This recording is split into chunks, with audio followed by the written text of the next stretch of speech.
नमस्कार, अमरावती खबर के न्यूज बुलेटिन में आपका स्वागत है। आइए पेश करते हैं आज के प्रमुख समाचार। अमरावती निवासियों का दशकों पुराना सपना 16 अप्रैल 2025 को साकार हो गया था, जब अमरावती हवाई अड्डे से पहली कॉमर्शियल उड़ान भरी गई। इस बात को लगभग 3.5 महीने बीत चुके हैं। तब महाराष्ट्र एयरपोर्ट डेवलपमेंट कंपनी के उपाध्यक्ष और प्रबंध निदेशक स्वाति पांडे ने उम्मीद जताई थी कि जून तक नाइट लैंडिंग के लिए आवश्यक प्रणाली चालू हो जाएगी और डीजीसीए से अनुमति मिलने के बाद अक्टूबर तक एयरपोर्ट पर नाइट लैंडिंग की सुविधा उपलब्ध हो जाएगी। हालांकि अमरावती हवाई अड्डे की वर्तमान स्थिति को देखते हुए केवल रात्रि लैंडिंग सुविधाएं ही अमरावती हवाई अड्डे पर हवाई सेवाओं को पुनर्जीवित कर सकती हैं। इसके लिए सभी स्थानीय विधायकों, सांसदों और जनप्रतिनिधियों को दबाव बनाने की जरूरत है।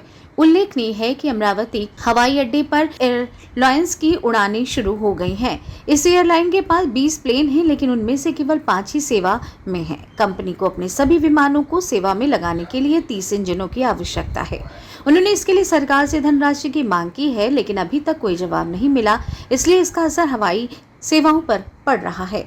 अमरावती के लिए पहली उड़ान एलायंस एयरलाइंस की है, जो मुंबई से दीव और वापस मुंबई के लिए उड़ान भरती है।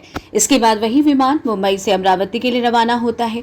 विमानों की कम संख्या के कारण एलायंस एयरलाइंस ने तकनीकी कारणों का हवाला देते हुए अक्सर अमरावती के लिए उड़ानें रद्द कर दी हैं।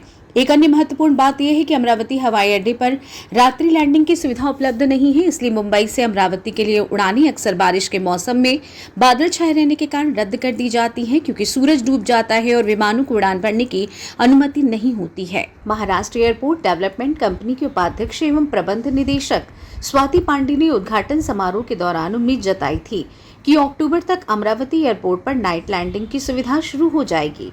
इसके लिए अब जरूरी है कि जिले के सभी विधायक और सांसद सरकार पर दबाव बनाएं और पूरी ताकत से पैरवी करें। यदि अमरावती हवाई अड्डे पर रात्रि लैंडिंग की सुविधा उपलब्ध हो जाए तो एलायंस एयरलाइंस के विमानों को अमरावती हवाई अड्डे पर रुकने के लिए आवश्यक स्थान मिल सकेगा, जो मुंबई हवाई अड्डे पर उपलब्ध नहीं है। यदि उड़ान अमरावती में उतरती है और अगली सुबह जल्दी मुंबई के लिए रवाना होती है, तो सुबह का समय सभी स्थानीय यात्रियों के लिए फायदेमंद हो सकता है। एक अन्य महत्वपूर्ण बात तो यह है कि यदि रात्रि लैंडिंग की सुविधा हो तो मुंबई से अमरावती आने वाली विलंबित उड़ान सूर्यास्त के बाद भी उड़ान भर सकती है।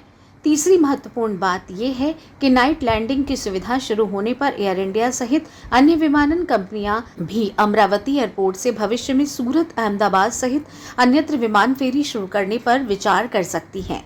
यदि ऐसा होता है तो अमरावती एयरपोर्ट विदर्भ की अर्थव्यवस्था, व्यापार, पर्यटन और हवाई संपर्क के लिए महत्वपूर्ण बन जाएगा।